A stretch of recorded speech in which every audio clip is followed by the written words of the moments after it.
Please welcome Sarah McShane.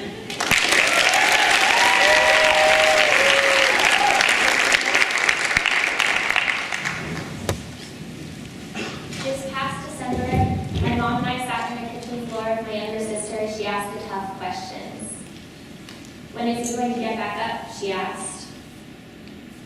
We don't think he's going to, we offered softly. Well, how is he going to eat, drink? She questioned. And we explained that he no longer wanted to. Her expression was a mixture of distress and slow comprehension. But if he doesn't drink, won't he die? We didn't need words. We had known this was coming. We just didn't know when. She was quiet. Tears slowly began to fall. And then she asked her final question. When are we going to the hospital? Her response, this is why I'm here today, to question why it is so obvious to her, why it is so obvious to many of us, that life begins and ends in a hospital. A hospital is a place for emergencies, for continual monitoring, for treatment. Death, in the case of my father's, and in the case of many, is not an emergency. Last semester I trained as a doula, a non-medical supporter for a woman in labor. In class, we listened to women's birth stories, and I was shocked how many of them voiced fear and doubt. These women were afraid of the changes in their bodies. They doubted their ability to get a baby out. I began to ask my college friends, my high school sister, how they felt about childbirth. And again, many of them shied away from the topic. One friend flat out refused to talk about it. My sister said she didn't want to give birth because it hurts too much. Pregnancy and childbirth, these are natural processes for a woman's body. And yet, whisking them to a hospital at the first sign of labor and prescribing interventions at the first sign of struggle, we are teaching women to distrust their bodies. Instead of being an experience of strength and a reassurance of capability in a woman's first act as a mother, we are teaching women to be afraid.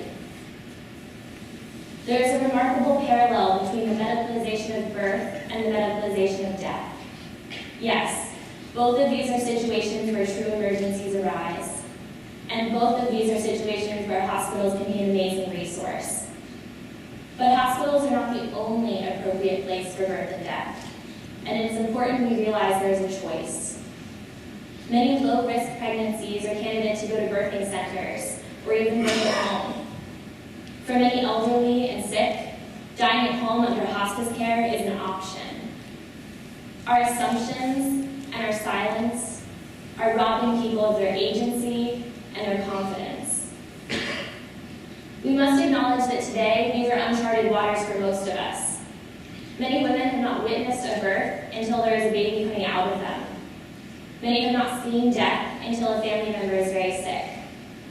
But it hasn't always been this way. When towns were smaller and communities were more tight-knit and women gave birth at home, it was familiar.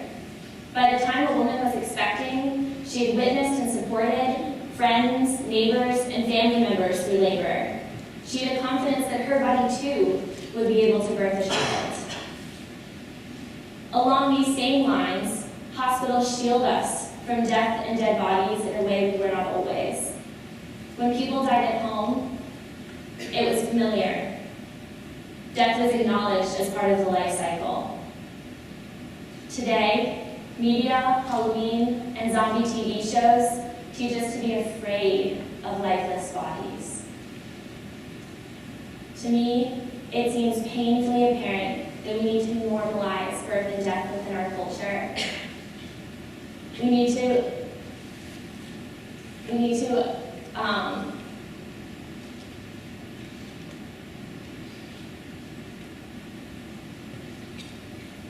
need to celebrate our bodies in their life, their life-giving capability, and in their inevitable failure.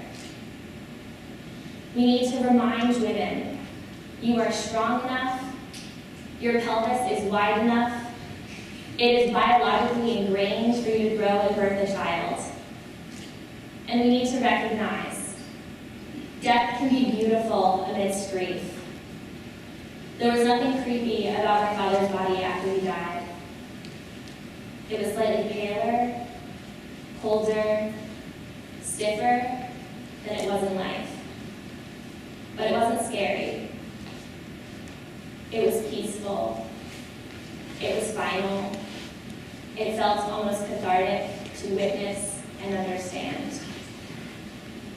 In my full TED Talk, I want to delve deeper into our instincts to shy away from discussion of birth and death, to expand upon my experiences with each, and to open a discussion so that when people we know are pregnant or dying, we will practice confidence and compassion.